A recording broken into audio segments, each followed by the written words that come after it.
You're listening to Systemic Error Podcast. The failure was designed. None of my business. Republicans are dodging an exploding crisis, based on an article by Matthew Ross.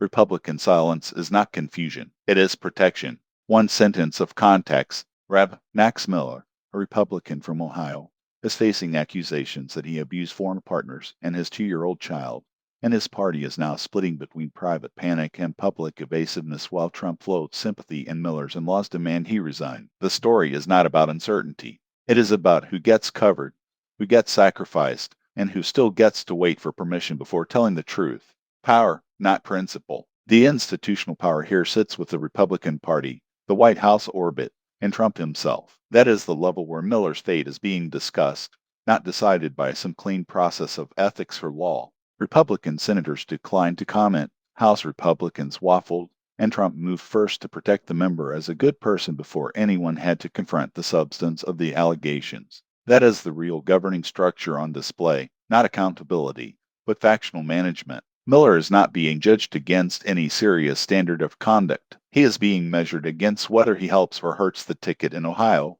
whether he embarrasses the party, whether he obeys the chain of command. That is not morality. It is damage control. The victims are treated as background noise. The source details are brutal. Accusations of beating an ex-wife in front of a child, throwing boiling water, holding a gun to her head, and injuring his daughter. That is not gossip, not a personal family situation, and not a matter for soft focus. It is violence. The article's strongest political fact is that the party response tries to absorb that violence into electoral arithmetic.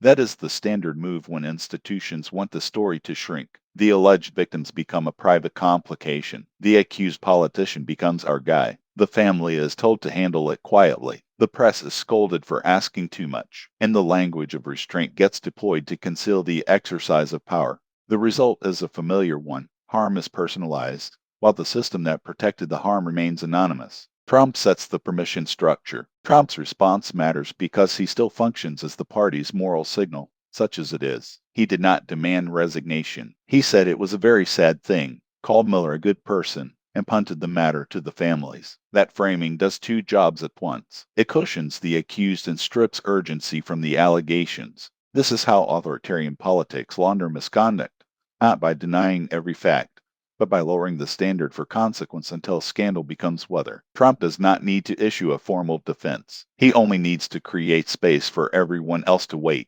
Once that happens, Republican officials can hide behind silence, ambiguity, and the usual ritual of letting it play out, which in practice means protecting power until the next poll forces a decision. Family loyalty is not institutional accountability.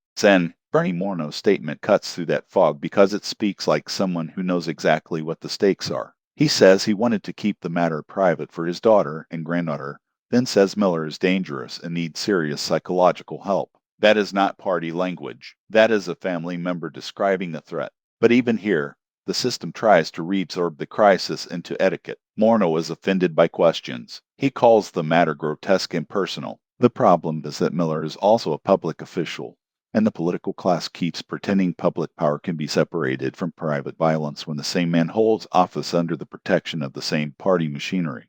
Privacy is being used as a shield for institutional cowardice. What Republicans actually fear, the reporting is blunt about the only thing that may move Miller, a direct demand from Trump. Not outrage, not the allegations, not the child, not the ex-wife, not even the senator-in-law's statement. The operative concern is whether Miller's presence drags down other Republicans in Ohio, including John Husted and Vivek Ramaswamy. That is the core tell. Republicans are not processing a moral scandal. They are assessing a liability. The question is whether the abuse story can be contained before it contaminates the ballot. In that sense, the party's behavior is perfectly legible. Protect the brand first, then decide whether the member is too radioactive to keep. The larger pattern. This is what institutional rot looks like when it is functioning normally. Violence becomes a communications issue. Accountability becomes a tactical calculation. Powerful men are allowed to linger until the costs rise high enough that their own side finds the courage to say what should have been said immediately.